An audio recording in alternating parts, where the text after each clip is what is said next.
Hi, my name is John. And my name is Lloyd. And we're the hosts of The Pint, a pop culture podcast. Lloyd, if you had to tell any of the people out there that might be listening to The Pint for the first time about anything unsavory or disconcerting we might do on the show, what would you warn them about? Well, sometimes we drop spoilers, and sometimes we swear like motherfucking sailors. Fuck yeah, we do. You heard it from him. You've been warned. Listen in.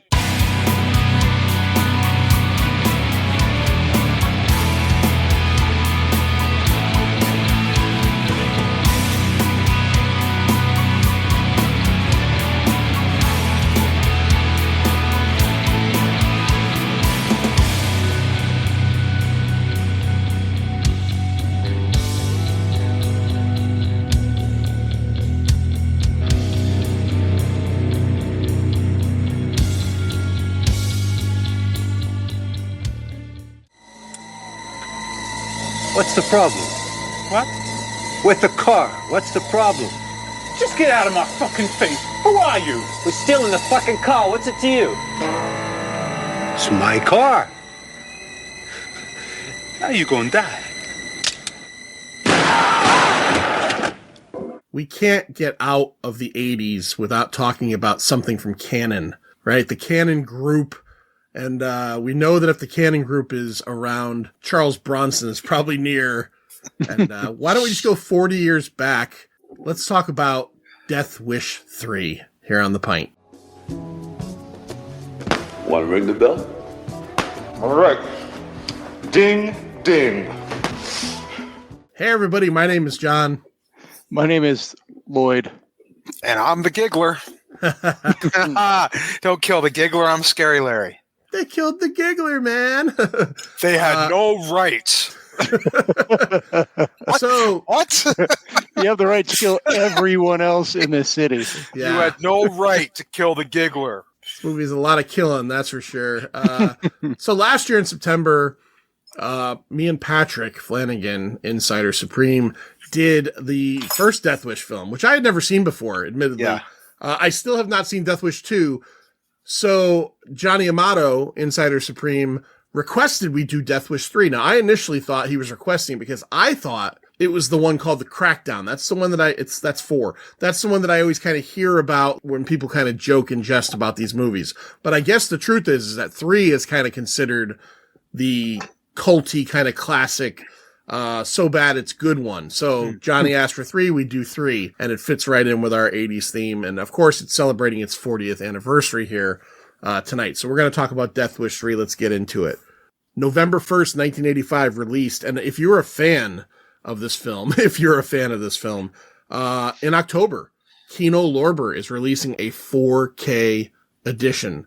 So that's probably too much. That might be a little bit too much.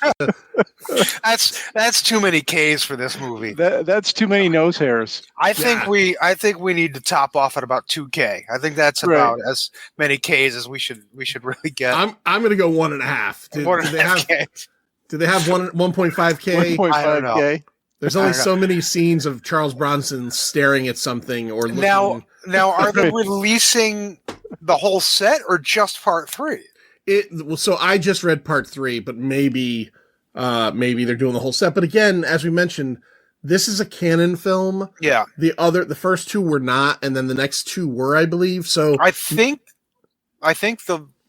only the first one was not Cannon. I think the rest are all Cannon. No, this is the first. This is it? First. Okay. All right. Yeah. I thought for some reason I always thought 2 was Cannon as well. Yeah. This is the first, so maybe with rights issues, maybe they can't put them all out in a grouping. That's quite possible. It's very possible. So Olin and Globus would get pissed. Gollum and Globulus. Gollum and whoever. This is directed by a guy named Michael Winner, who, by all accounts, was not a winner, and we'll get into that in a second. No. He died in 2013. Much to everybody's joy, apparently. Yeah, this guy was definitely not somebody that people liked a lot. He directed the May he rot in hell. Yeah, apparently. Whoa, Lloyd. Hey, jeez. That's a direct quote. Yeah, it actually is. You're right. It is a direct quote. He directed first 2 Death Wish films along with this one. And then he did The Mechanic with Charles Bronson. So he was a guy who did some Charles Bronson stuff there. If you want to get into it real quick, and I'm 99% sure Patrick mentioned this stuff, so I'm just going to reiterate it because it's a year later. Mm-hmm. But some of the things that he had going against him, multiple sexual harassment and assault claims against him. 2 veterans from Star Trek, which is really weird. Nana Visitor, who was on Deep Space Nine, apparently during an audition was harassed by him. And Marina Sirtis, who is obviously Troy from Next Generation and plays a role in this film that Manster will talk about in a little bit. She's the one who quoted that may he rot in hell. She basically said that he was just the fucking worst and he abused her and treated her really badly. So that's that. The other half of it is not only did he have, like, I guess the sexual proclivities of a dickhead, but several stuntmen really hated this fucking guy. And one of them, named Rocky Taylor, accused him of being abusive and dangerous to work with. And then, so apparently during one of the stunts, I couldn't determine which one it was, but it was at the end of the film where it's just pure chaos. Mm-hmm. There's a fire stunt. There's a couple fire stunts, and Rocky Taylor was doing a live burn, and apparently Michael Winner turned the fire traps up and didn't tell him.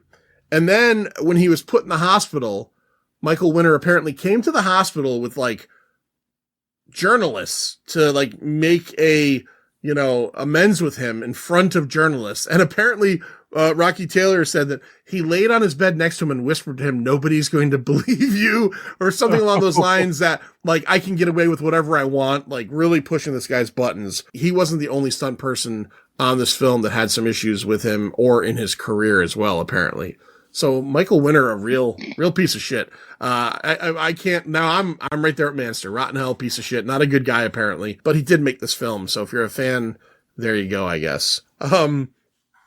Let's see. This was written by a guy named Don Jacoby, who used a pseudonym of Michael Edwards for this movie. Don Jacoby wrote films such as John Carpenter's Vampires, Arachnophobia, Double Team, which had the incredible forethought to team up Jean-Claude Van Damme and Dennis fucking Rodman, and Blue Thunder, a film we did here on The Pint a few years ago.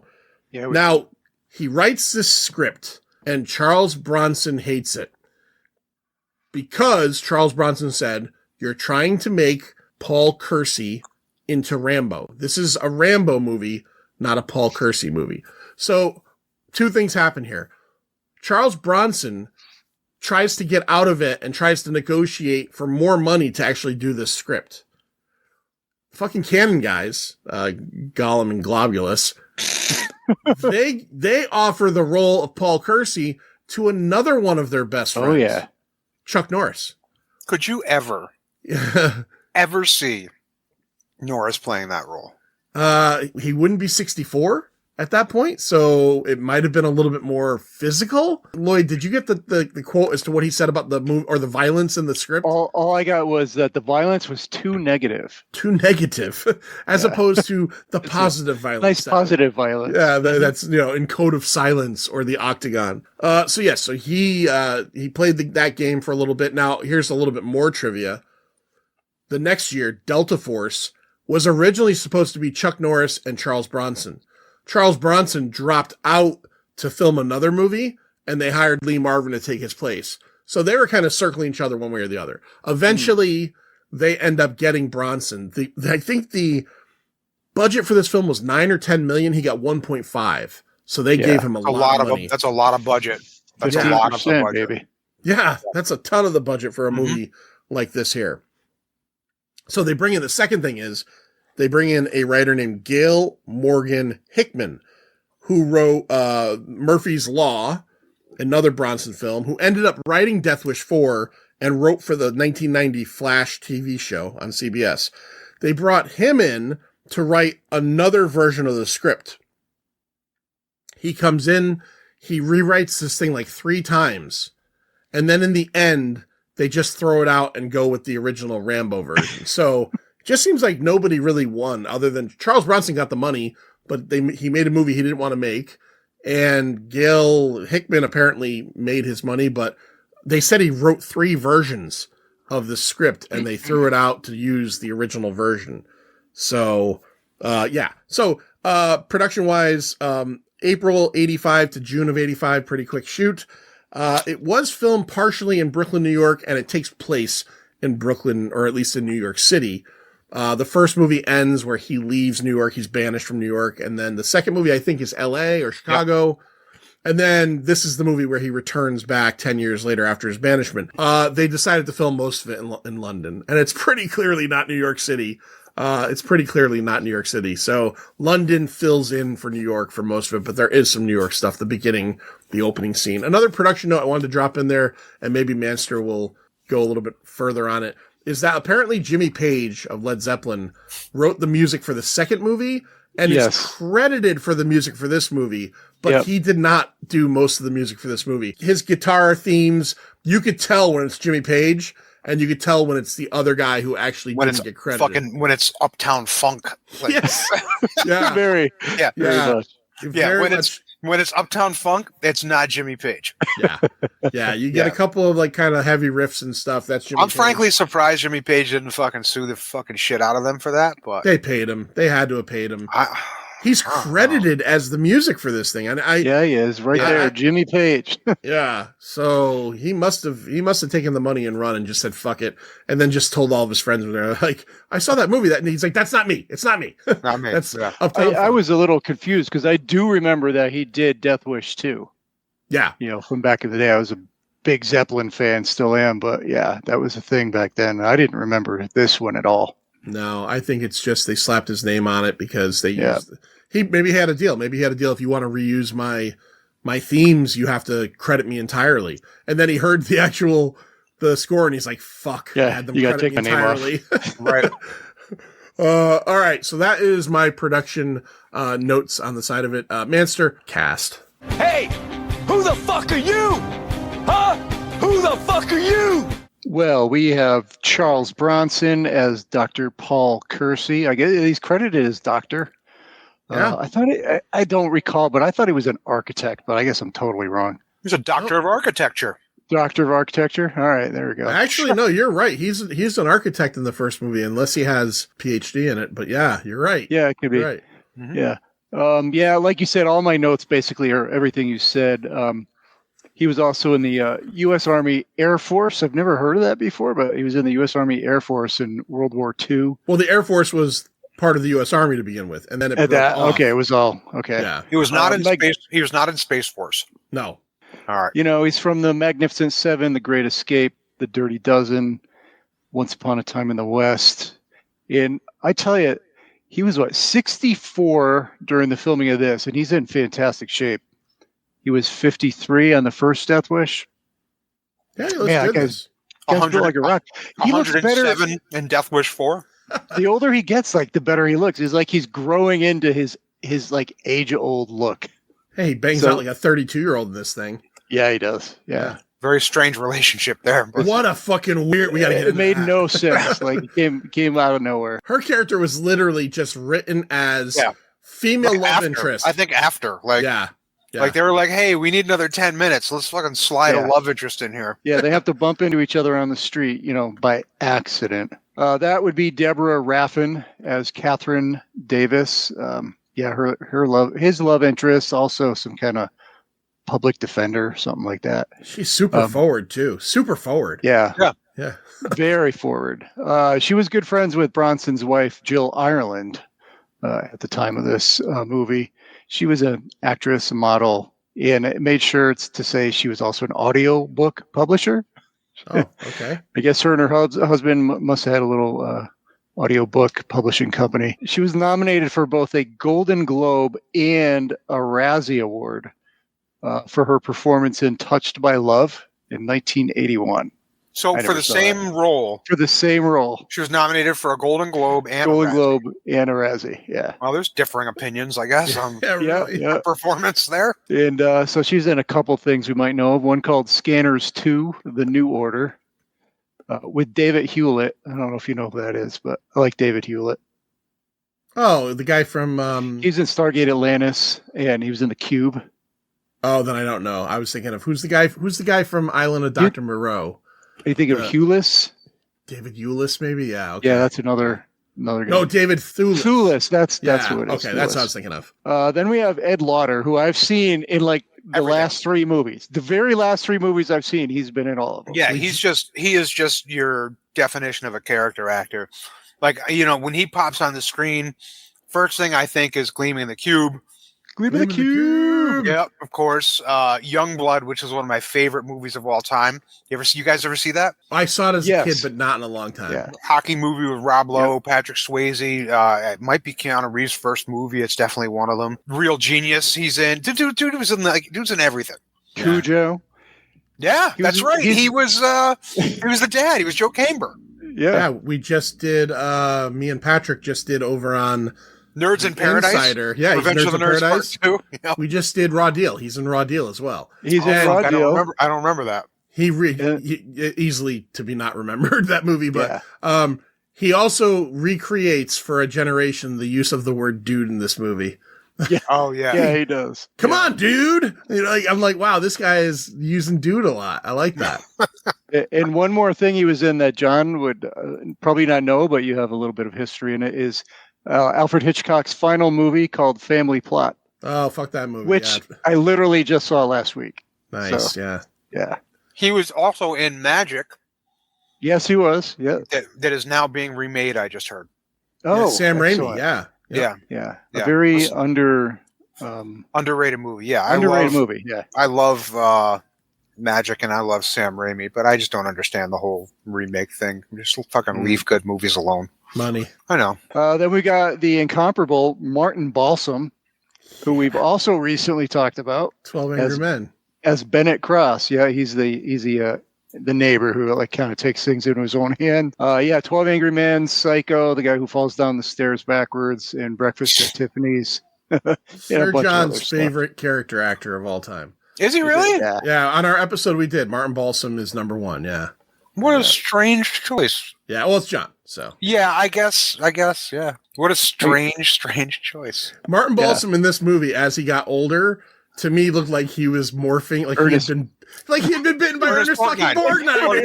Borgnine. Yeah, he could have been Ernest Borgnine. It's like Yep. it's like he's a were Borgnine in this movie. At first, I thought it was weird Borgnine man. for a second. I did. Yeah. I was like, fuck, I don't remember Ernest Borgnine being in this. we were all thinking the exact same I'm like, well, thing. that's not Ernest Borgnine. That's why I don't remember it. Ugh. Yeah, totally Right. thought it was Ernest Borgnine, and I got excited. I always get excited when I see Ernest Borgnine in something. Hamden, Connecticut's own, Oh, yeah. right? We got to, yeah. Yeah, he played God in 2 episodes of Little House on the Prairie. That's Sorry. right. All right, I'm going to skip it. There's a bunch of people. So I'm going to go now to Marina Sirtis as Maria Rodriguez, who She had unfortunately in this movie she's raped and killed by punks. Listen, that aside, she had a nice little body going on there. Yeah. Oh, yeah. I was a huge fan of her in Star Trek Next Generation. Yeah, she's one of those women that, like, even now, she's probably in her late 60s. She's still fucking hot. Really? But in this movie, let me ask you a question. Now, she is either Greek or Cypriotic in real life, so she is Mediterranean. But Right. did either of you feel like maybe she was, like, in minor blackface, like they had painted her up a little bit? She is dark, so I don't know. Yeah, I think she's probably dark, naturally. Yeah. But, like, it just seemed like maybe one level above what I was comfortable Maybe. with in my brain thinking, did they do, because, this is a canon movie. This is a guy who's obviously not necessarily on the up and up doing stuff, Yeah. the director. And I'm like, there was just part of it that felt like that. I think maybe they tried to get her to look a little more of Puerto Rican descent. Yes. And I wonder if there was a part of that, which back then it wouldn't have been a problem. Everybody would have been like, this is fine. Right. Yeah. Yeah. So she was in another movie, and I looked this up, man. You gotta watch the clip if you can. It's called The Wicked Lady. Okay. And it's bonkers. The scene I saw was 2 women, one being Faye Dunaway, whipping each other with whips, and Marina Sirtis turns totally topless, like her top comes off, and she's just doing this whipping thing topless. It's bizarre. Feel like that when you say that, it sounds pretty familiar. So I feel like I delved into that at some point. Yeah, all right, I believe it. Yeah, she's also in Blind Date. Lots of the Star Trek films. Crash. I know you guys love that movie. Weird the fucking. David Cronenberg Yeah. one or the other one? No, not the Cronenberg one. The Yeah. one that won the awards. Yeah. I was thinking of the Cronenberg one. Yeah. Gavin O'Hurley as Manny Fraker. A fucking strange character. The weirdest haircut I've ever seen. He's got the reverse mohawk, but then the stripe down the middle. The most unintimidating haircut Yeah. I've ever seen. Right. Like, And the most nose hair shots ever. like I know that they were trying to make him look intimidating, and that hairstyle was their way of trying to do it. I was like, exact opposite effect. Like, I would just laugh in his face if that dude, like, I would laugh in your face. Like, you look at you look like a fucking idiot. Have either of you guys watched the television show on Netflix called Tires? No, I've watched Rubber. I've seen No. Rubber. All right. There is an actor in Tires who's in like 2 or 3 episodes. Red hair. The dude looks just like this guy. Now, this guy's a young kid now. He's probably like 30 years old now. So it's not him. But so I started looking up. I found the guy's name. I can't remember what it was. I'm not the only person. People are like, this guy looks just like this guy. He's like a stand-up comedian. He looks just like fucking the Manny Fraker. Yeah. And Manster, did you read about his father? Because I was very surprised by that. I didn't write it down. I don't remember. All right. Well, he's got a pedigree. So originally it was a Latin actor hired to play a Latin character. And then for whatever reason, I think they said they started filming and they fired him. And then they hired this guy and just changed it. So, it's a white guy. Okay. His father is Daniel O'Hurley, who is the old man in RoboCop and the villain in Halloween 3. That's his father. Oh, I did not read that. Oh, shit. Yeah, this guy is an Irish actor. He's from Ireland. He's from Dublin. He died maybe 10 years ago in Ireland, I think. But his father is Daniel O'Hurley. Oh, fuck. The So only thing I knew about that kid was he was Richie Cunningham's older brother on Happy Days. Yeah, he played Chuck. Chuck Yeah, that was the only Cunningham. thing I knew about him. He was also in Never Say Never Again, Superman 3, Willow, Twin Peaks. Oh, shit. A Okay. lot of other stuff. You look like a fucking special needs alfalfa from Little Rascals. Yeah. I fucking hated him. I was like, this is like, I fucking hate when a movie gives me a character that's supposed to be fucking like really intimidating and he looks like a fucking goofy idiot. Yeah. And that's this guy. I was like, there's no fucking way. I was like, there is no. Charles Bronson should have just punched him in the face and the movie could have been 10 minutes long. Right. Done. Over. All right. I'm sorry. Go ahead. Yeah, I would have killed you if they didn't break us up. That's sure. Yeah, that would happen. that's his big line. I'm gonna go kill an then old we have- lady. Whatever. Alex Winter himself as Hermosa, basically one of the punks. At this point in his career, he was just a broke film student who needed a summer job, so he got that role. And he also had to do his own stunts. So speaking of winner, chicken dinner, yeah, he was an asshole even to this guy. Yeah. And then he made fun of him for not being like a good stunt person. He didn't want his character to be part of the rape scene, so he went and found an extra who was looking to get more time and traded out with him. So he's not in that scene where I think it's because Marina Sirtis, I think. With Marina, yeah. Yeah. I don't think he's in it. And I was reading it. He was supposed to be in it, but he traded out with a guy and I guess either nobody noticed or nobody cared. Oh, I thought he was giving his history report at that time. Rufus. With Ted Theodore Logan. Well, good on him for bailing out of the scene. You know, party on, dudes. Yeah, Lost Boys, Bill and Ted. Also, he's a TV and film director.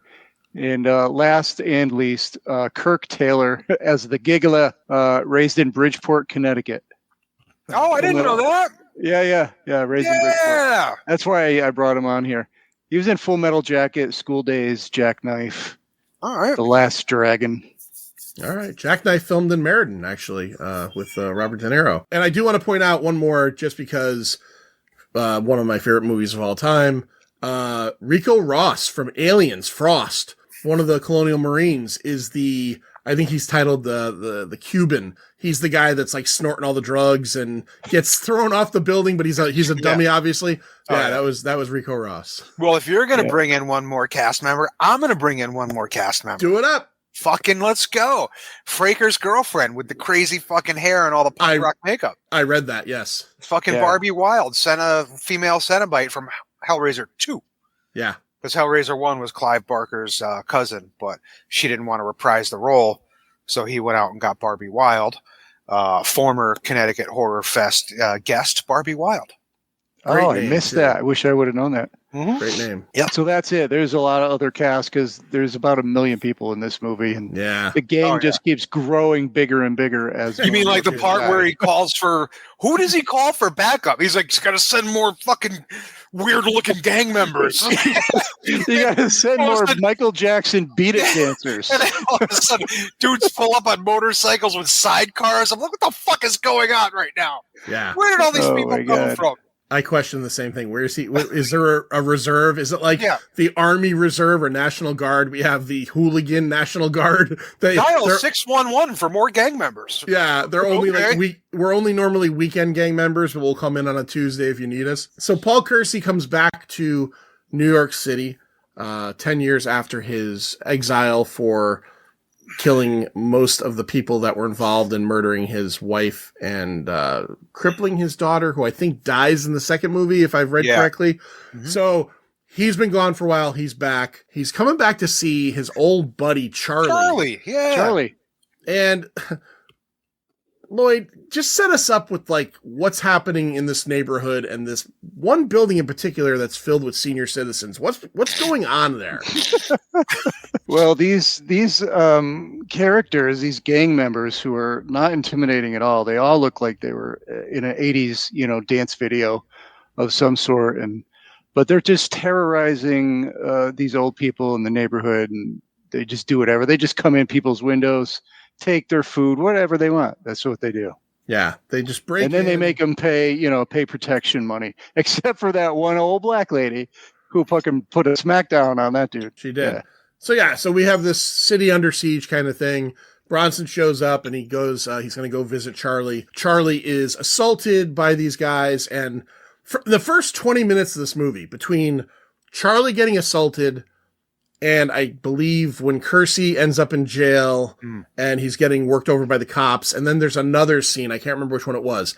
There's more gut punches in this movie than anything I've ever seen before. Yeah, a lot of good gut punches. Gut punches, left and right. They are punching Charlie in the gut, these gang members. They kill him via gut punch. They just repeatedly punch him until his liver just emulsifies. Yeah, I picture the Titanic submersible, like that's what I picture happened to Charlie's liver.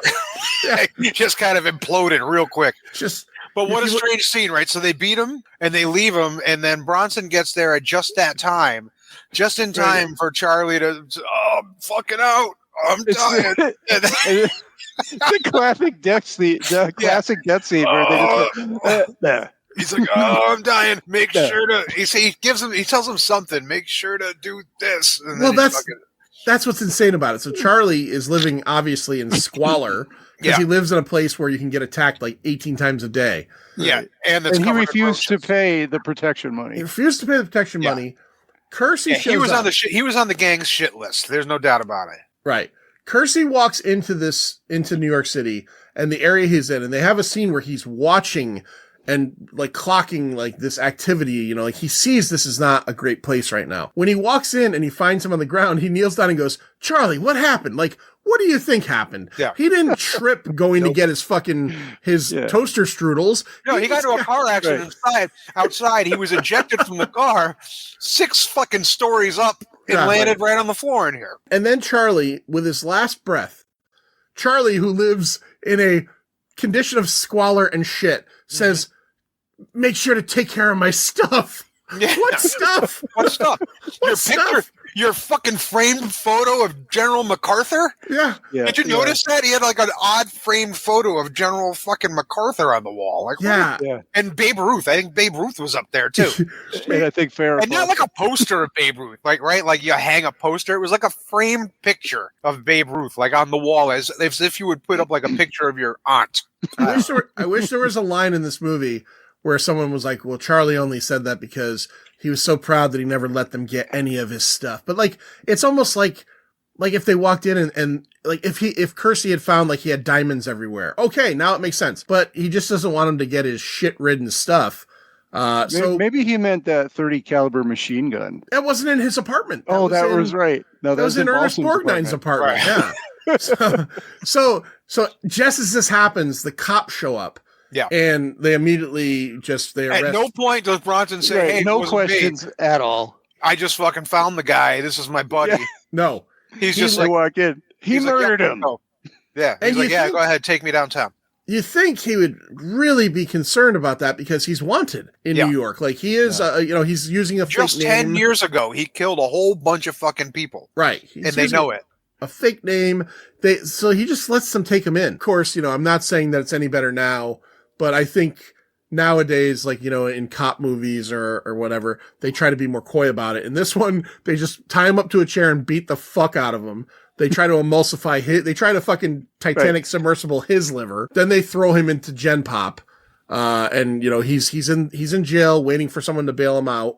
Ed Lauder, the captain, knows who he is. He's like, I know you're Paul Kersey. You're the vigilante from 10 years ago. But that's not until he has his first run-in with Manny. With special needs Alfalfa.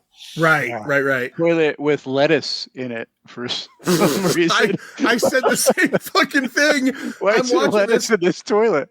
I'm watching this with Heather, and they show that toilet, and I said, "Is there a salad in the fucking toilet? Why is there a salad in the toilet?" Dude, listen, I'm about to skip forward about an hour. Do it. This just goes to so the lettuce in the toilet. There's so many fucking strange little things. There's this scene where he's out there with the special gun he ordered. And he fucking loses it, so like he climbs up the fire escape, right? And he climbs into that guy's window. Did you notice this old guy is in bed reading a book with a fucking beret on? No. Yes, dude. The scene where Bronson fucking dives through, and I'm like, totally. I'm like, was that old dude wearing a fucking beret? And I was about to rewind it, but then they showed the gang member jump in the same window, fucking chasing him. Sure enough, old dude's still fucking laying there in his bed with a goddamn beret. He's got like a night shirt on. Like, remember how old people wear like a night shirt? He's got a night shirt on, but like a fucking outdoors beret. But like a Larry, black beret. In real life, would you be more surprised to see an old guy in bed wearing a beret or most of a salad in a toilet? In a prison toilet. In a prison toilet. Right, they don't feed you salad. Listen, not that I know from experience, but when you're in lockup, they don't feed you. They don't bring you at no. All right, listen. It is what kids. If you're listening, I've been in lockup before, and at no point did anybody ever bring me a salad or any other food. No, you're there until you get bailed out or they process you. Well, that's it. No food's coming. He ends up getting into a tussle with King Kong Bundy, who. Yeah. What was that guy? I don't know. He grabs him, puts him in a headlock, and runs his head through the bars, six of the bars. Yeah.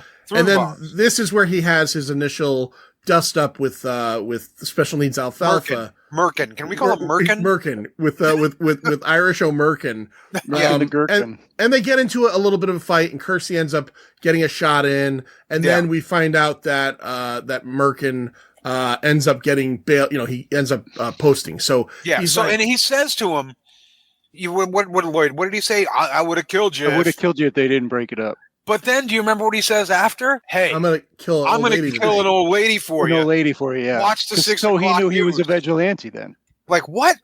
Yeah. What are you? The cops are right there. What are you talking about? And then I'm sorry. I'm just fucking shifted ahead. When Lauder's like, who's leading this gang? And he's like, it's this fucking guy. He's like, that guy's got a cleaner record than you do. What do you mean he's got a cleaner record than you? He was just in fucking lockup. Right. Yeah. What are you talking about, you fucking weirdo? And he just told you everybody's going to kill a lady. Watch the news. Yeah. Sorry, Yeah. I'm getting all amped up. Yeah. There's so much that doesn't make any sense. Yeah. No. Yeah, they make him out to be, obviously he's the leader of this gang, we learn that. They make him out to be this incredible tough guy, where he says to Bronson, I'll kill the old lady for you. Then when he goes in the room and his lawyer's like, it's going to be like an hour or two before you get out of here, he's like, I got to get out of here now! Oh, come on! Yeah, now he's afraid of being in jail. So he gets out, and then we get the scene. Manster, explain the scene where the Louder character has a conversation with with Brosnan. Yeah, so Louder pulls Paul Kersey out and brings him in. Actually, like two of the guys are like interrogating him, right? And then Louder comes in and say, "Get the hell out of here," because he recognizes them.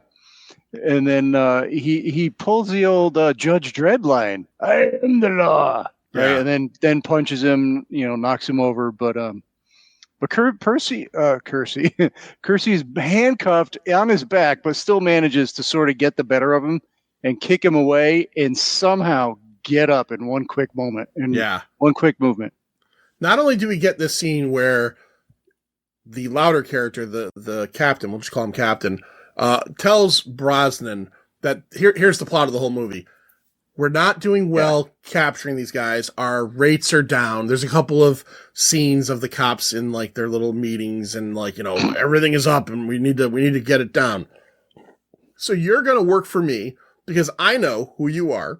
Yeah. I know you got a boner for killing fucking these punks. Right. And I want our numbers to go down. Yeah. Not only do you get the setup for the whole plot of this movie, but you get one of the most artistic shots in the history of cinema. It's when it's shot from Louder holding his arm to his hip, and it's Kersey sitting in the chair, and it's shot through the hole between his arm and his body. Yeah. It's ridiculous. Yeah. It's ridiculous. It's so fucking bad. But that Winner or the cinematographer is like, this is gonna work. Great. Just pull right in, shoot right through his fucking little hip arm arc there. This is gonna win us something.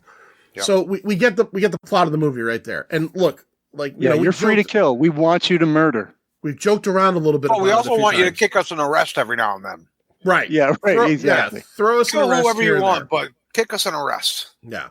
Now, we joked around about it a little bit. Larry mentioned it before. We kind of jumped around. This movie just becomes what it is. And it is just a repeated cycle until the end of Kersey walking the streets or going to dinner with his elderly neighbors.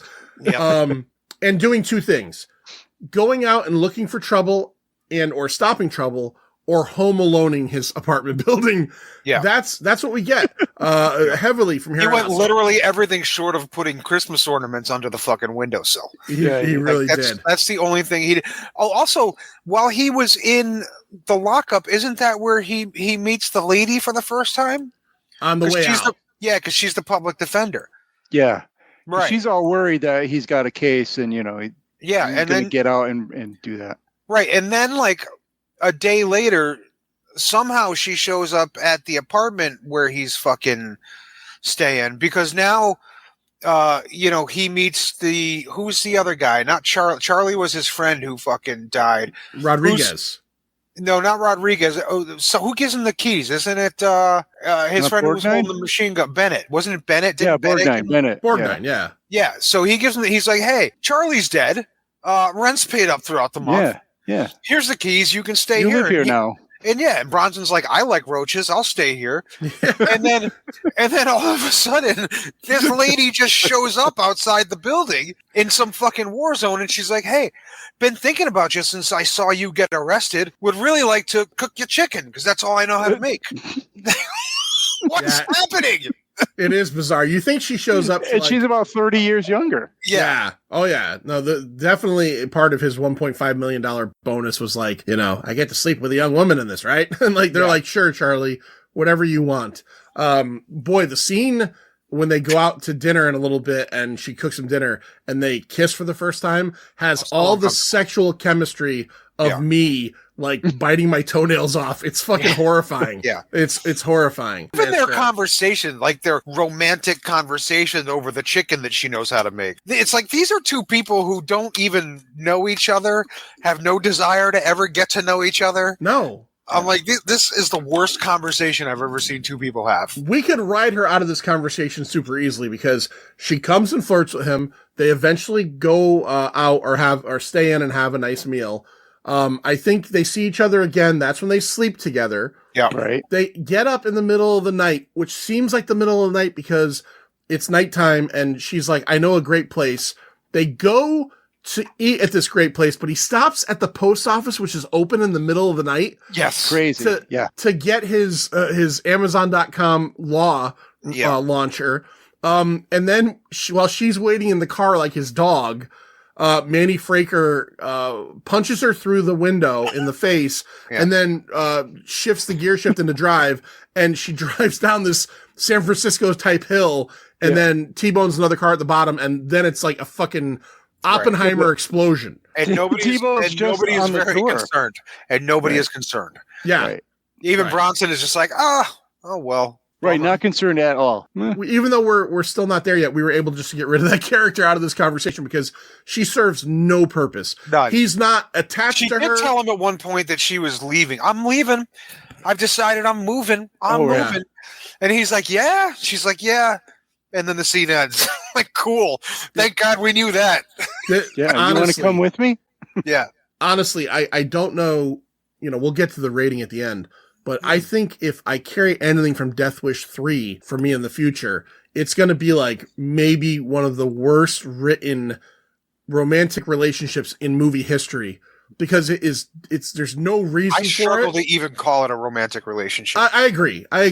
But they try to make it almost seem like, but there's no connectivity. She's not interesting. He doesn't seem to care. They get close where he tells her about how his wife was murdered instead of just died. Right. They fuck. He goes to the post office. She explodes. It's over. It's over. Yeah, that's a good arc. That is a bad trip to the post office, though. He's so not broken up by her dying. No gives the day after she dies, he goes to the post office again and is on the same street as where she died the night before, and he doesn't even give a fuck. Nope. He's just like, whatever. So he's like, this place looks familiar. Yeah. He ends up meeting one of the neighbors, Rodriguez, who's one of the good guys. Rodriguez has a wife who he 2 different times helps save from these daily attacks that happen, but he can't save her the last time. Right. Look, it's a rape scene. So fuck. This is one of my favorite parts of the whole movie. Don't say that. I just said it's a rape scene. No, wait. My bad. I need to retract that. I didn't. What comes after is one of my favorite parts. Okay. Yeah.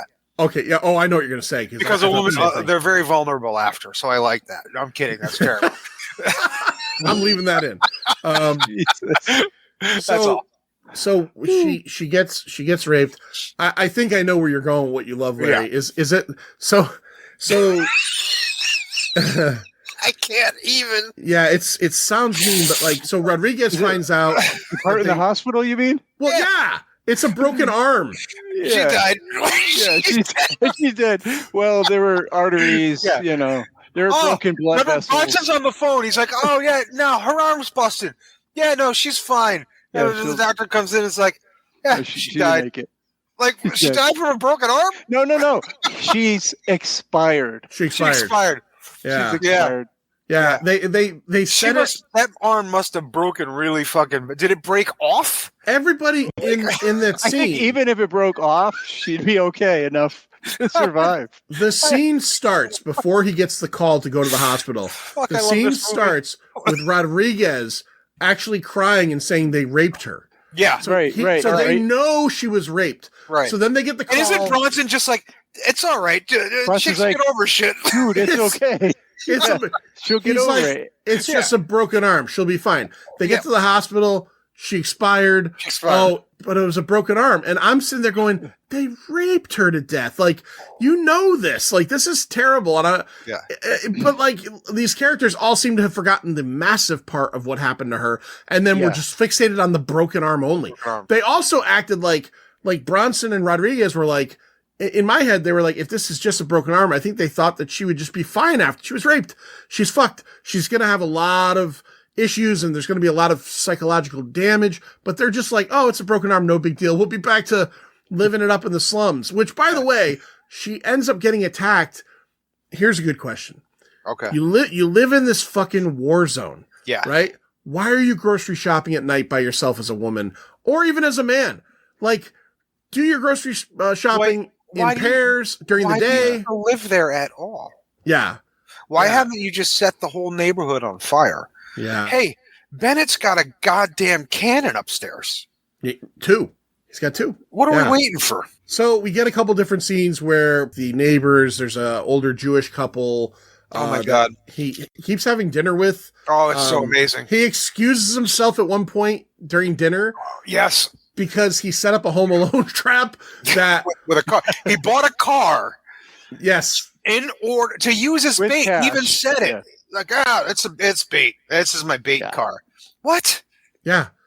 During Yeah. the day. Just so he could kill some dudes. He's eating dinner with them probably at 5:00 at night. It's light outside. Yeah. He goes outside and they're like, motherfucker, we're stealing this car.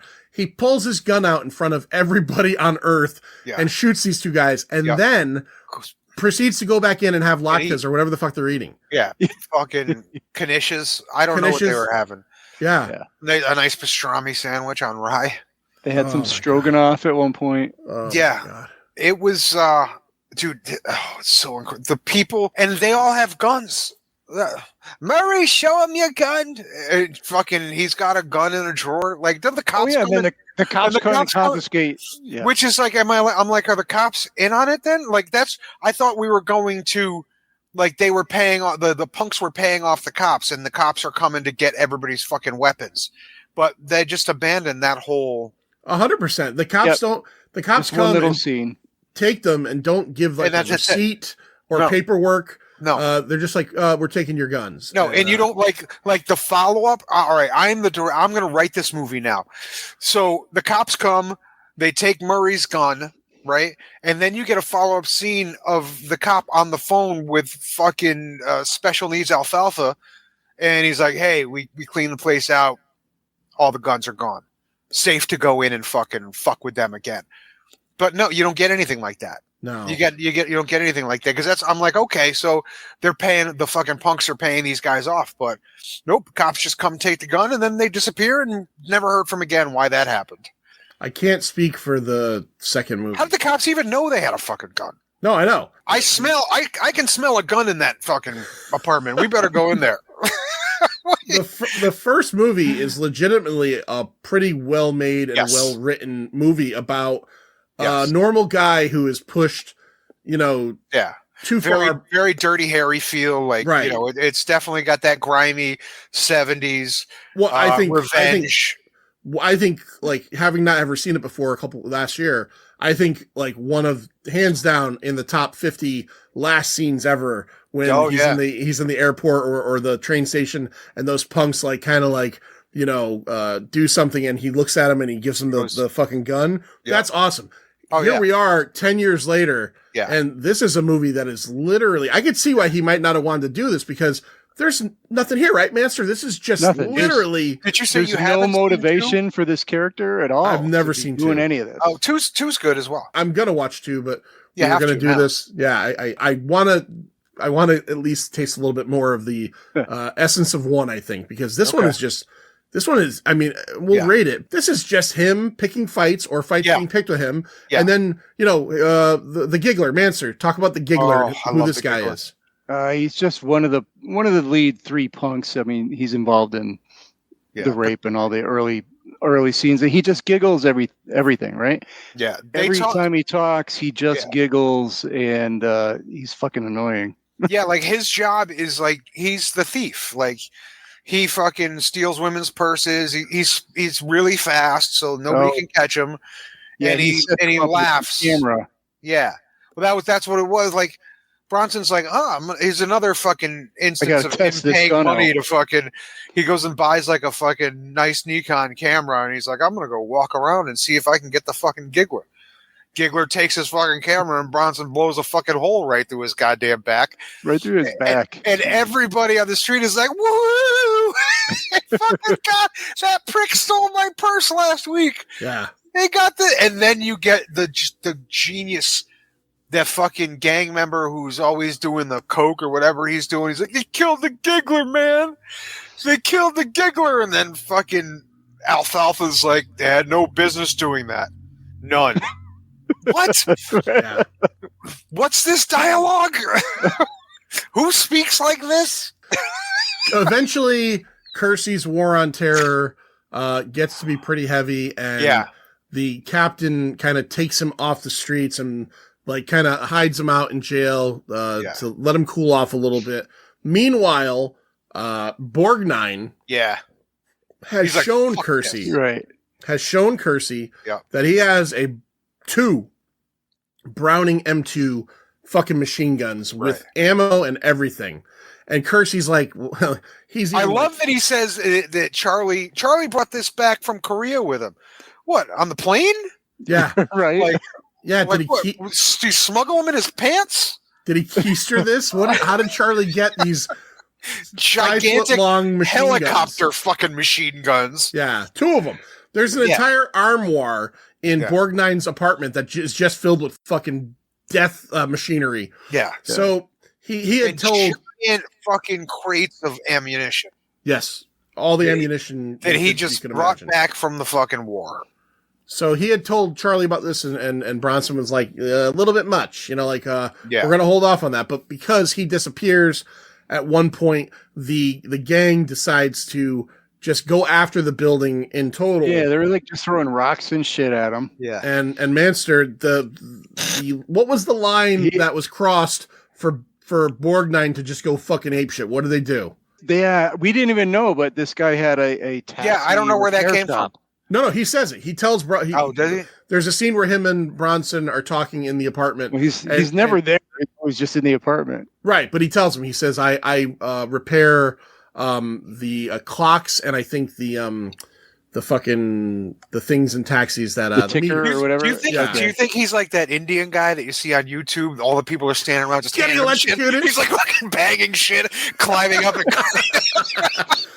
Like, I want to see that. I want to see fucking Borgnine's YouTube, fucking of him fixing Gabriel. Look like people bring him fucking busted blenders, and he's like fucking replacing the motors. I want to see Borgnine stuff. I want to see his YouTube, his TikTok. That whole scene though was bizarre because you don't even know what this taxi shop is. This whole really. goddamn movie is bizarre. Yeah, but you see them start to finish. You see this thing start blowing up, and then it pans over to him being held back by police officers. Yeah. See, like it was set up. They almost shot him in like reverse order. It was so crazy. That's my shop. I liked when they remade that scene for oh come on, what's the Patrick Roadhouse? Remember when they burned down the Double Red Deuce store? Yeah, they burned down Red store first. It's like it's exactly the same scene. Yeah, it is. Yeah. So but when he gets the Browning machine gun. And he's got all the ammo stuff, but it's not working. It's jamming on him. Yeah, and it's funny when he whips it out. All the gang members turn tail and run the other way. You hear one of them go, he's got a machine gun. Yeah, they pull him out of the building and throw him over the railing. Yeah. So you'd think he's dead, but he's not. He's just been hurt, and he ends up in the hospital. Kersey ends up leaving, and this brings us to kind of like the end. This is where everything goes all in. Kersey's out now. It never comes to fruition, but the gang has a Browning, but we never see that, right? Like that never is a thing. Yeah. But Kersey goes back to his apartment, back to Borgnine's apartment, gets the other Browning, hooks up with Rodriguez, who wants to avenge his wife, obviously. Whose job is just to hold the ammunition. It's what's insane about it. It's like a box of ammo. Kersey has a revolver. Yeah. He has that hunting pistol, and he has a Browning. And when he's loading everything up, Rodriguez goes, I have a zip gun. He has this prison-made gun. It's like the scene from fucking Men in Black where he hands Will Smith the noisy cricket. But the noisy cricket was badass, right? It was, but you didn't know it at the time, right? Fucking, what's it? Tommy Lee Jones has those giant fucking, and Will Smith's like, all right, where's my shit? And he hands him a little tiny gun. Like, that's basically what fucking Rodriguez has. I will say this, though, for Rodriguez. Zip guns are homemade guns that, you can make with pipes and stuff like that. There was a serial killer in New York in the late 80s. He was called the New York Zodiac. He was trying to be like the Zodiac killer. He used a zip gun. Yeah. Everything I've ever seen about zip guns is that they're mostly like close range and everything. He is killing motherfuckers with his zip gun from across the street with deadly accuracy.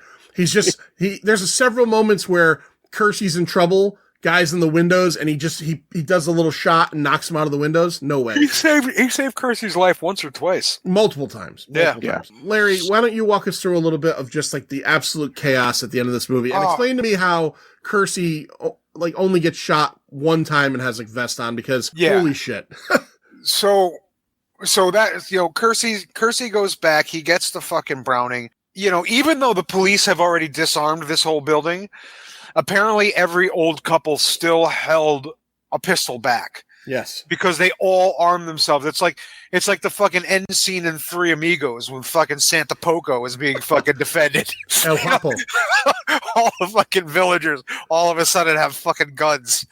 Dude, there's no way to explain this accurately. You can't explain it. No, They just It's go just on a chaos kill and crazy mayhem. rampage. Fucking Rodriguez is holding the big fucking jug full of ammo, following Bronson around while he's just fucking mowing people down. And then, I don't know where the jug of ammo goes when he puts it down and saves Bronson's life several times with his little zip gun, but that happens. Old people, like I said, are shooting people.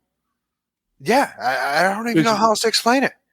It's probably It's mayhem. 15 minutes, 15 solid minutes of everybody just destruction and killing. Yeah. That's all it is. It's honestly, it's one of the most insane final acts I've ever seen in a movie. It's and just somehow there's fucking constantly more nonstop. and more people, even though they've all been killed. Yeah, because at that point they fucking call for backup, right? Fucking Merkin dials 611 is like, send more fucking gang members, and then just more gang members show up, and I'm like, what the fuck? And Alex Winter disappears. Sometimes he's there, sometimes he's not there. I'm like, I don't know what happened to Alex Winter. I still can't tell you if he died or lived. I have no idea. I think he gets thrown off a building, right? Does he? No, Is that what's him? his name? No, Stryker comes in and shoots him because he's got dead sights on Charles Bronson. Right. But that's when Okay. Stryker shows up, Ed Lauder, and shoots him. Yeah. And he gets shot. Ed Lauder gets shot at one point. Yeah, at the end when they're all together, Manny and Paul and him. Yeah. So they race back to the apartment building. Charles's apartment, right? Charles's apartment. Now we mentioned it. We like, see in more passing. booby trap stuff. Yeah. This time with a that's spike. it was a knife. It was like he somehow lodged a switchblade into a fucking 2x4 that shot up and stuck into that guy's fucking forehead. Yeah, hits him and then he falls off the building. Oh, so ridiculous. So we mentioned it a little bit before, but at one point, Kersey, I don't know, from Temu ordered a rocket propelled grenade. Yes, I forgot about that. He's kept that in his apartment, That's leaning right. up against the wall. It's loaded with one rocket ready to go. So he goes back to his apartment, and Fraker follows him there, and Fraker, they all follow each other to Kersey's apartment. And in the midst of this, Stryker ends up shooting Fraker, and we think killing him. Fraker shoots Stryker back, hits him in the shoulder, and Paul is okay. He's been hit, but he has a bulletproof vest on. So as these two guys, Stryker and Kersey, are kind of talking, Fraker gets up and he's like, I wore a bulletproof vest too, you stupid motherfuckers. You didn't see this coming. So he pulls the gun out and he points it at Kersey and he's like, I'm going to kill you. Stryker, who's sitting at the table, like tending to his wounds, says like, you can't get both of us. So Fraker points the gun at Stryker. And as he does this, fucking Kersey pulls the Law rocket launcher out and just fucking blasts Fraker through the fucking wall. Through the wall. What I thought was crazy about brick this, wall. through the brick wall, was all you see from outside is this explosion and like all the bricks exploding out. Yet meanwhile, somehow his gang knew it was him. Yeah. The gang is all like, screams. no! Like, I'm thinking to myself, it could have been Kersey, it could have been Stryker, it could have been one of the Jewish old people, it could have been anybody. And then, not only that, but then they're able to identify his smoldering remains, which are atomized on the ground. Yeah. Totally atomized on the ground, just burning there. It looks like, you know what it looks like? It looks like the fucking scene in Christmas Vacation when they pull back the tree and the cat. It's just like the outline of fur. Yes. Right. Like that's basically all you see of fucking Merkin is like They should have just shown his scalp. the outline of his with dumb the fucking reverse haircut. mohawk. Yeah. Yeah, you're right. If his head, or his scalp or something. But Manchester, much like in many movies, when the head is gone, what happens to the body? It just dies, right? Like the gang runs. It just dies. Yep. just goes away. Or they go back to where they were called from. Yeah. And I don't know where all the rest of these gang members came from, but Yeah, know, nobody knows. They're punching back in at Staples. Yeah. Going back to their regular part-time jobs. Like, oh, I'm Geek Squad. I just, I got called out for this shit. We have a quick little interaction between Kersey and the captain where he's, the captain tells him, like, look, run. I'll give you a head start. I'm not gonna, obviously, we I know I told you to kill all these people, but I can't. Now you're in fucking trouble. You're in trouble now. Run. So that's the end. It's kind of a universal horror film ending to Death Wish 3. Fraker gets shot out of the building with a rocket propelled grenade, and the movie pretty much goes to credits from that point. So all right, so now that we talked about 1985's 40th anniversary for our good friend John Amato, Pint Insider, don't forget, go to Patreon/thepint, $2.50 a month, get you all kinds of cool stuff. John does, and he got us to do this episode. Manster, why don't we talk about the box office? Oh, what's in the box? What's in the fucking box? Well, I don't have a whole lot, but I have a $10 million budget, 15% of which was Charles Bronson's salary. And on the opening weekend, it made $5.3 million, and on the year, 16.1. Yeah, so it made money, right? Million. It made money. Enough that we got Death Wish 4, The Crackdown. 4 or 5. I don't know how many total there are, but Death Wish 5. 5. All right. Yeah, and apparently I've never seen 4 or 5 either, but I guess even from the fans, 5 is like Charles Bronson's like 82 or something in it. It's like okay, stop. It's like that last Phantasm. Yeah. Angus Scrimm is like fucking 142 years old. Yeah. Like, you're not really scary anymore, dude. You're just like sad. It's just bad. It's bad to look sad. at. Yeah. All right, let's rate this thing. Hit me with it. Just give it to me straight. 0 to 5, 0 being the worst thing ever, 5 being the best thing ever, quarter and half scale optional. I'll go first. I'll start this off because actually, I have a special review. I have a fan review. If I could give it, absolutely. I asked somebody if they would shoot me, a small review, and I asked them if they would give us a 0 to 5 star rating. I reached out to our friend Austin Trunick from the Canon Film Guide. Oh. Who's been, he's working on volume 3 right now. He's got 2 volumes out. And I was like, hey, bud, I don't know if you remember, he was at our show when we did New Year's Evil. That was a Canon show. He was there selling his books. So I reached out to him. I was like, hey, we're going on the pint to talk about Death Wish 3. Would you like to give me a quick review and some words? So I'm going to read what he had to say, and then I'll give you his review. First of all, thank you guys for having him on. Absolutely. It's fun. So he says, it's always hard for me to give objective ratings to Canon movies, a mix of me being too close to the material and perhaps a little bit of Stockholm Syndrome. But with that said, Death Wish 3 is one of the biggies, the truly canonical Canon movies. Any movie where Bronson teams up with fellow senior citizens to decimate gang members with Kevin McAllister-style booby traps is doing a lot of things right. Plus, it came out during what I feel is a sweet spot for the company, while Canon was at the peak of its power and just before they started into the first of their many financial ruts. Their mid-budget action movies just got cheaper after this. It's crazy to think that they put out Life Force, American Ninja, Invasion USA, King Solomon's Mines, and this within the space of 6 months. That is fucking crazy. Alongside half a dozen other movies. For my rating, 5 out of 5. Ooh. I'm biased, but what can I say? Death Wish 3 is a load of fun. That from Austin Trunick and the Canon Film Guide. If you guys have never heard of the Canon Film Guide and you're a fan of Canon films, you could do worse things than get yourself copies of those books. Right now, there's 2 volumes out, and he's working on volume 3.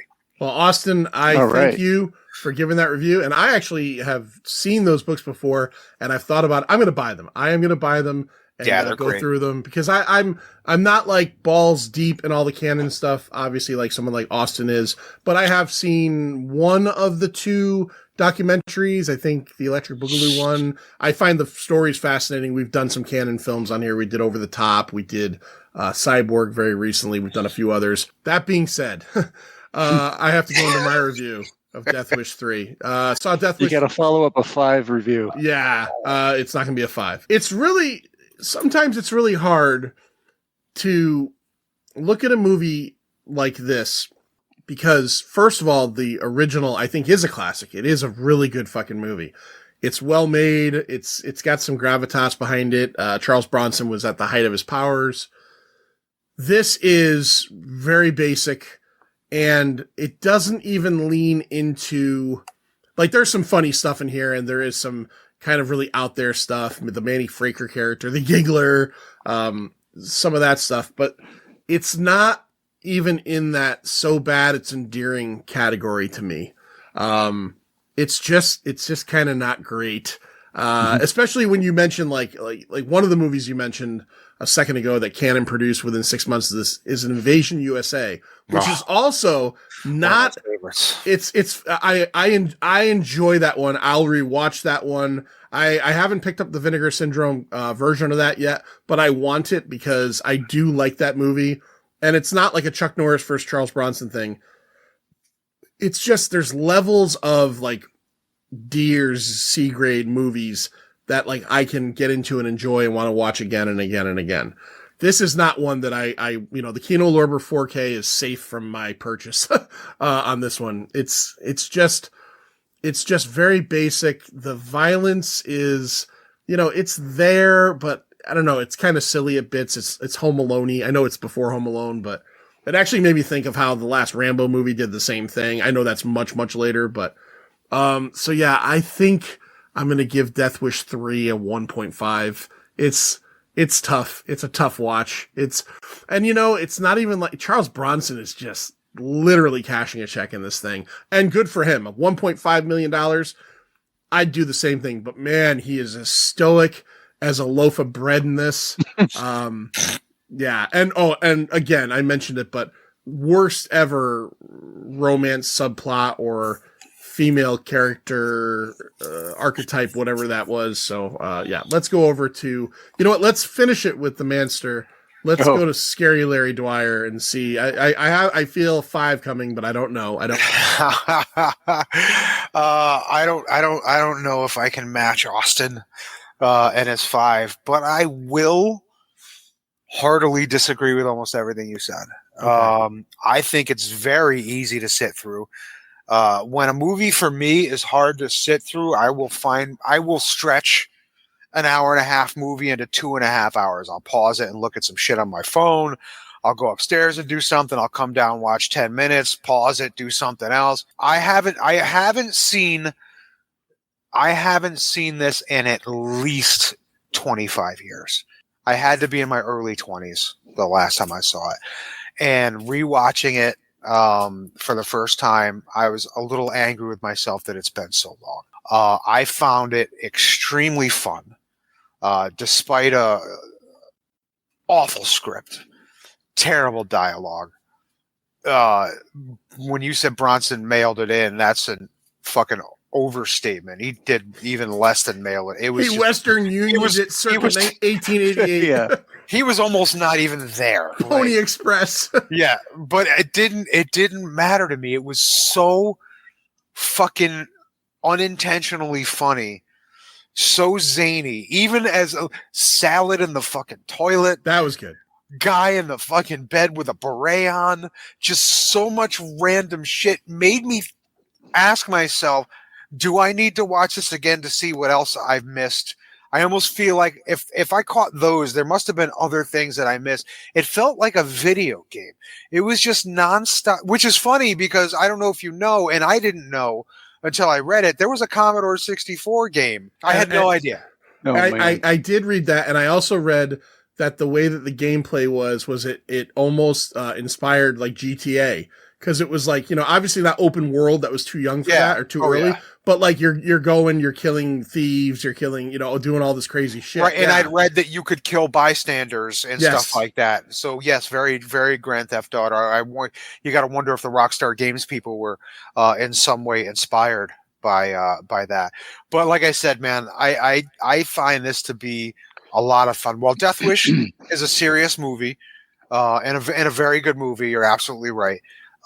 2, not as good, not as serious, kind of straddles the line between these. This, to me, is the perfect bit of silly craziness that just makes it a good time to watch. And I'm pretty sure I will be watching it again within the next couple of weeks to see what I've missed. Yeah, you're going to get the Kino Lorber 4K. I feel like you're going to. You're going to get it, yeah. I still feel like that's probably too many Ks for this movie.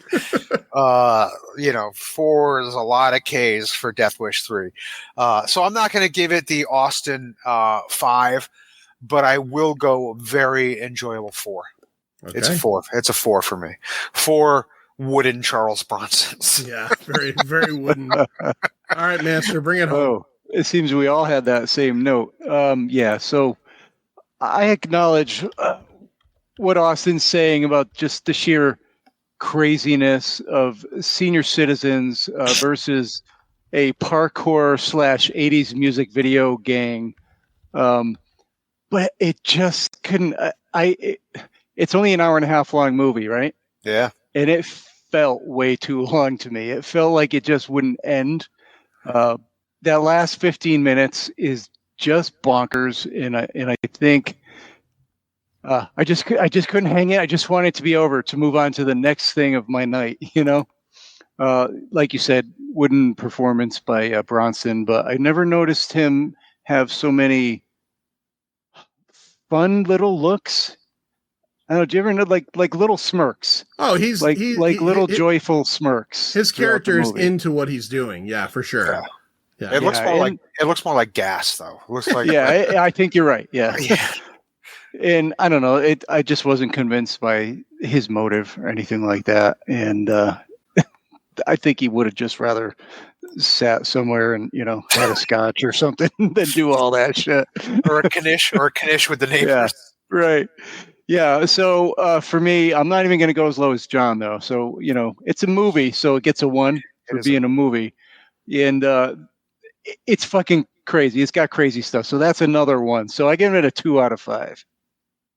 All right. And I won't be watching again.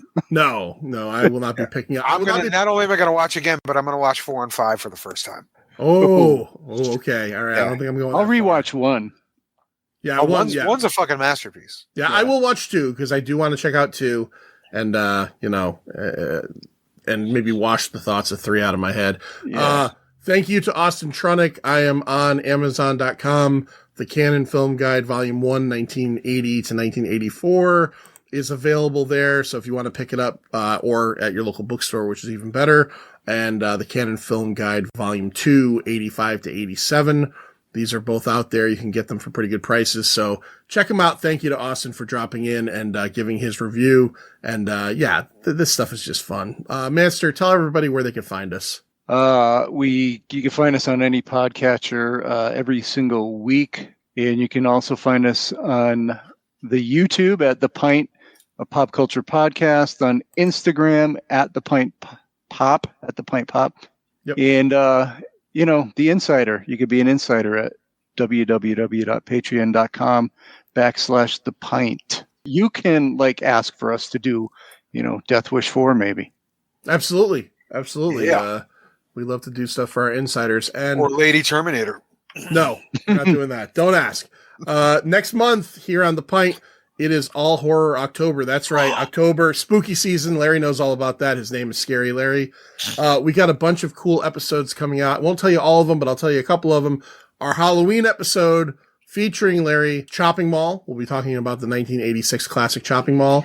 And over on The Insider, if you want to jump in on The Insider, Professor Joe requested the 2018 Nicolas Cage Weirdo Fest Mandy. We'll be talking about that. Oh, wow. And then over on the main feed, Johnny Amato, who requested this episode, also voted for and requested another one, and I threw him a second one there. We'll be talking about 1988's Wes Craven Serpent and the Rainbow. I only saw once, but you know what? A long time ago. Yeah, Saw it in the theater and hated it. Well, you want to come on and do it with us? Yeah, I'll rewatch it. I'll give it All a right. rewatch. All right. I might like it on a rewatch. I just remember around. Well, no, the other one was a few years later, but still in my head, same timeline. two movies I saw in the theater that I absolutely hated and just never watched again: Serpent and the Rainbow and Jacob's Ladder. I knew you were going to say Jacob's Ladder. It's like, fuck both these movies. Yeah. Jacob's Ladder, dude, I don't know if I've ever been angrier in a movie theater than I was during Jacob's Ladder. If Tim Robbins was next to me, I would have punched his face clean off. You would have emulsified his liver. Fucking hated it. I saw Serpent and the Rainbow once a few years ago, so I remember just bits and pieces of it. But I will tell you, speaking of Wes Craven, last year during All Horror October, when I was watching a lot of horror movies, I rewatched one that I had not seen since the theaters, and man, did it suck. Wes Craven film, Shocker. What? Oh, Shockers are fucking terrible. What a fucking piece of shit. Yep. Based on that alone, if any insiders ever asked for that, I don't think I could even do that, because that was a hard... When I used to work at the video store, I would always take home all the big cardboard stand-ups of like any horror stuff. Like I had the Pet Cemetery one, Texas Chainsaw Massacre 2. Shocker. I was like, get that fucking. I was like, Yeah. throw it in the dumpster. I don't want anything to fucking do with it. That movie fucking blows. That's Rest not in good at peace, all. Wes Craven. But fuck Yeah, that. no, absolute master of his craft. Yeah. But everybody, they can't all be zingers, as we Now, say. People Under the Stairs. That's my jam. I wasn't. That's a my fan. jam. But Listen, I understand. When it becomes Lightyear's- zombies, it's weird. I know. I get it. Light years better than Shocker, though. More Yes. original. Light years better. Yes. Shocker was, it was him trying to do Freddy Krueger again, and it didn't Yes. stick. It didn't Not work. work. You had mentioned before how, and I do the same thing, how like you can make a movie stretch out by, going on your phone, getting bored. Yeah. I remember the night I watched Shocker, it took forever because I just kept on looking at my phone, stopping it, looking back up again, going, oh, maybe I should watch that scene again. I hated it. That was a fucking bad movie. That was a very bad movie. Yeah. All right, Master, say the words. See ya. Bye. Bye. It's over, Johnny. It's over! Nothing is over! Nothing! You just don't turn it off!